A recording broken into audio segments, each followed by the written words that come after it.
Hello friends, आज के কিন্তু আমি জন্মাষ্টমী স্পেশাল মটকা কেক নিয়ে চলে এসেছি। কারণ জন্মাষ্টমী আর লাড্ডু গোপালের জন্য মটকা থিমি কেক তো অবশ্যই বানাতে হবে। খুব ইজি প্রসেসে বানাবো আজকে মটকা থিমি কেকটা। আমি রিয়া, সবাইকে দাই আমি কেক হাউসে স্বাগত।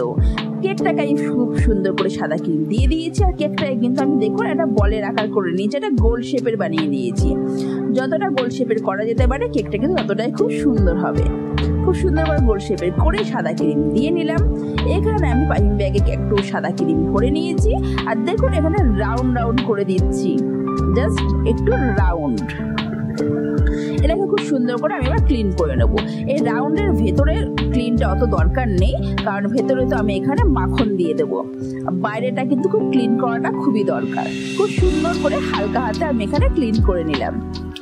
এবার আমি এখানে নিউট্রাল জেল ব্যবহার করব, ততক্ষণের জন্য কেকটাকে আমি একটু ফ্রিজে সেট করতে দিয়ে দিয়েছি। এখানে নিউট্রাল জেল নিয়েছি, আর এখানটা আমি একটু জল অ্যাড করেছি, আর আমি এখানটায় অরেঞ্জ কালার ব্যবহার করব। আপনারা যে কোনো কালার নিতে পারেন আপনাদের সুবিধার মতো।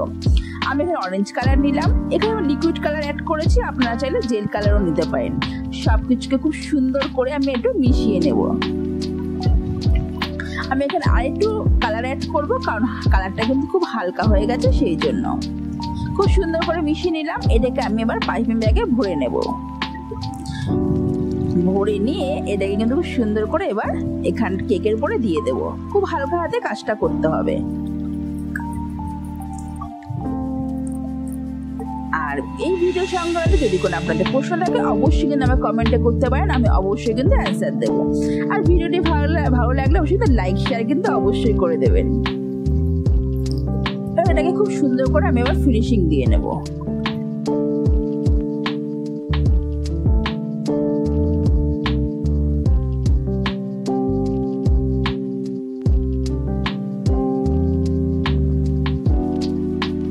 খুব সুন্দর করে ফিনিশিং করে আমি এবার এটাকে আবার একটু ফ্রিজে সেট করে নেব।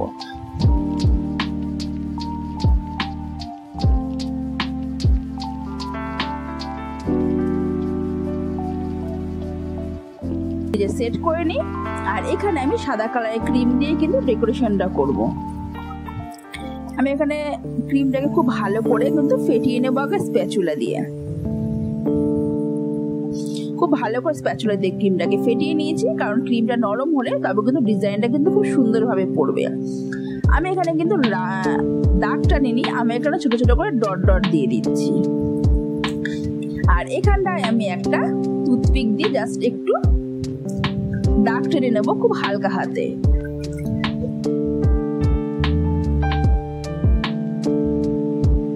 এবার দেখুন ছোট ছোট করে আমি ডট ডট দিয়ে দিচ্ছি। একটা করে কিন্তু ডট দিয়ে দিয়ে সামনের দিকে একটু আমি টেনে টেনে দিচ্ছি, এখন ডিজাইনটা কিন্তু আরো সুন্দর হয়ে যাচ্ছে।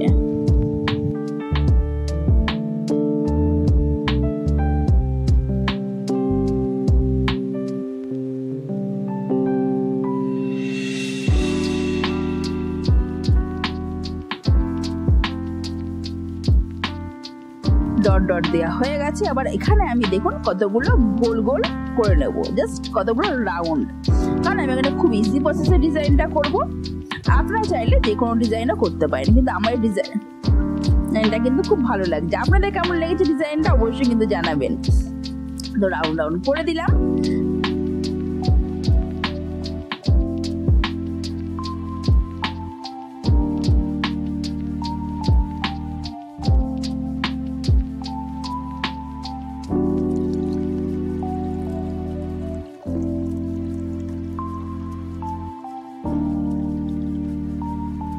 এবার আমি একটা ভিতরে ছোট ছোট করে ডট ডট দেব।